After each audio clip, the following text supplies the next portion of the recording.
Okay, lad os dykke ned i en historie, der starter på en lille bitte karibisk ø, men som lynhurtigt handler om hele planetens fremtid. Det her er fortællingen om, hvordan to simple bogstaver kan vende op og ned på en hel nations økonomi, og måske, bare måske, også på vores.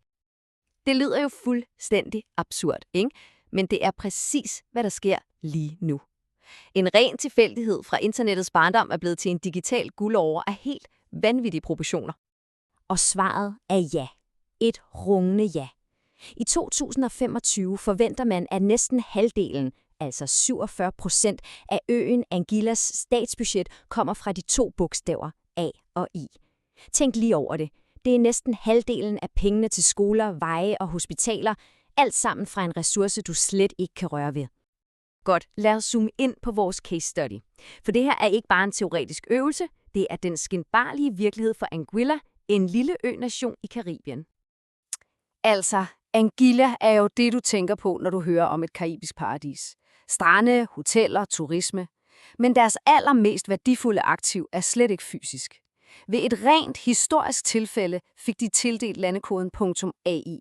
Og med den eksplosion, vi ser inden for kunstig intelligens, ja, så er det blevet et af de mest eftertragtede stykker digital ejendom i hele verden.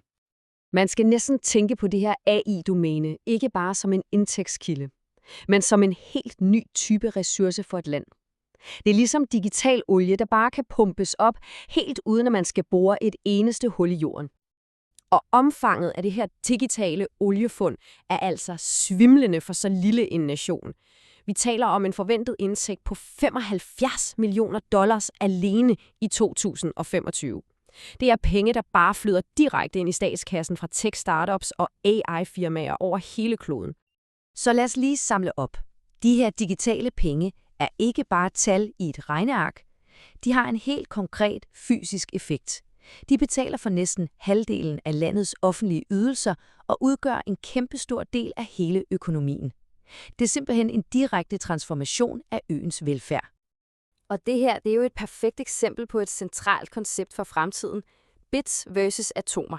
Den vægtløse verden af software og data, altså bits, kan helt bogstaveligt bygge den fysiske verden af veje og hospitaler, altså atomer. Anguilla er det levende bevis på, at det kan lade sig gøre. Okay, så Anguilla har givet os beviset i lille skala. En digital ressource kan rent faktisk finansiere et helt samfund. Så hvad sker der, hvis vi tager den model og puster den op til global størrelse? Lad os lave et lille tankeeksperiment.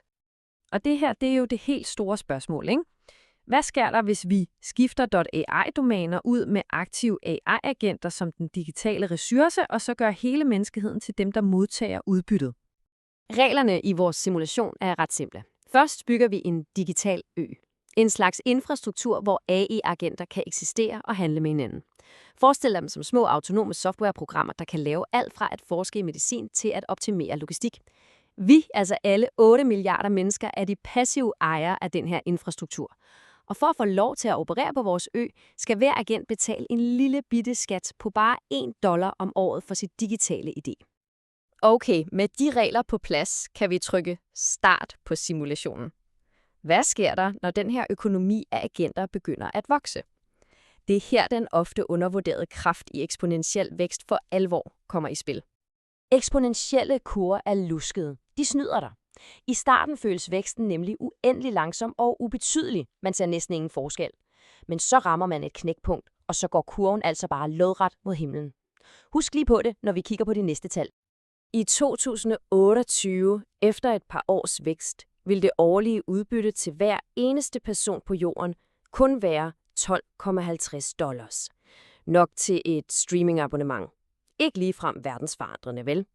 Man kunne nemt bare affeje det hele som en fuser. Men prøv så at se, hvad der sker nu. Hold godt øje med årene fra 2029 til 2031. På bare 2 år går vi fra $125 om året, måske nok til en elregning, til $1.250, hvilket er en basal borgerløn mange steder, og så bare et eneste år senere 10-dobles det igen til $12.500. Det her er ikke en lige linje, det er den lodrette væg af eksponentiel acceleration, og den er drevet af bits. Så her er pointen. I 2031 når vi en årlig borgerløn, der rent faktisk kan dække leveomkostningerne i store dele af verden. Tænk lige over det. På bare 24 måneder går vi fra, hvad der svarer til lommepenge, til en teoretisk løsning på global fattigdom. Og for at sætte det hele i perspektiv, den økonomi på $100 billioner, som de her agenter skaber, den er lige så stor som hele den nuværende globale økonomi. Alt det, som vi mennesker har bygget op gennem århundreder. Det er den skala, vi taler om. Okay, det her lyder næsten for godt til at være sandt. Og det er det på en måde også, hvis vi kun kigger på matematikken. For mens bits kan formere sig næsten uendeligt, så lever de jo i en fysisk verden, der består af atomer. Og det er her, vi rammer muren. Her har vi den helt centrale konflikt. Den digitale verden, bits, lover os næsten gratis, uendelig vækst. Men den fysiske verden, atomer, sætter nogle benhårde grænser. Vi har ikke uendelig energi, vi har ikke uendeligt vand til at køle servere, og vi har ikke uendelig kapacitet til at lave de chips, som agenterne skal køre på. Lad os lige prøve at sætte tal på energiproblemet. At drive 100 billioner AI-agenter ville kræve omkring 100 terawatt strøm. Lige nu er hele verdens samlede elkapacitet kun på omkring 8 terawatt. Vi mangler simpelthen over 90% af den strøm, der skal til. Men hvad nu, hvis AI'en selv er løsningen på sit eget problem? Det er her, vi ser en ret elegant idé, som er inspireret af AI-pionerer som Geoffrey Hinton. Ideen er, at agenternes allerførste job ikke er at skabe værdi for os. Deres første job er at løse deres eget energiproblem. De skal simpelthen designe bedre solceller, optimere fusionsreaktorer og bygge den fysiske infrastruktur, der gør det muligt for dem selv at eksistere i så gigantisk et antal. Og det bringer os frem til konklusionen. Fremtiden er ikke en garanti, den er et kapløb. Et kapløb mellem de eksponentielle digitale muligheder og den lineære fysiske virkelighed. Så vi står tilbage med det her spørgsmål. Vi har set, at regnestykket for en verden uden fattigdom, drevet af en AI-økonomi, potentielt godt kan gå op. Ligningen findes. Men kan vi som menneskehed nå at overvinde de fysiske og politiske forhindringer hurtigt nok til at gøre den ligning til virkelighed? Det er det helt store åbne spørgsmål for det næste årti.